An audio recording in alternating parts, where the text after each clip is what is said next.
বৈষম্য বিরোধী আন্দোলনের পরে বৈষম্য বিরোধী সরকার উপদেষ্টা হিসেবে আছেন কি কথা কন না কেন? কিন্তু তাকে দেখেন যারা মাওলানা রইসুদ্দিনকে হত্যা করেছে তাদের ভিডিও ফুটেজ সরাসরি ফেসবুক ইউটিউবের মধ্যে ভাসতেছে। উনি যদি বৈষম্য বিরোধী সরকার হয়, উনি যদি মানুষের মাঝে বৈষম্য দূর করে থাকেন, তো এই বৈষম্য মাওলানা রইসুদ্দিনের হত্যাকাণ্ডের মধ্যে কেন এখনো পর্যন্ত কেন বিচার করা হচ্ছে না? কি এখনো বিচার করা হচ্ছে না?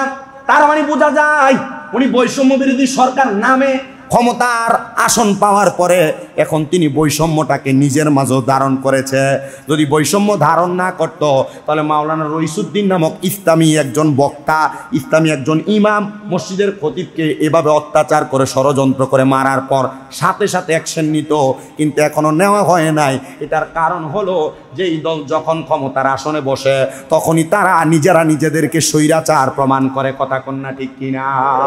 আমি আমার মুসল্লিদেরকে বলবো যারা সন্ত্রাসবাদকে সাপোর্ট করে, এর আগে আমি হাদিসটা আপনাদেরকে শোনাইছি।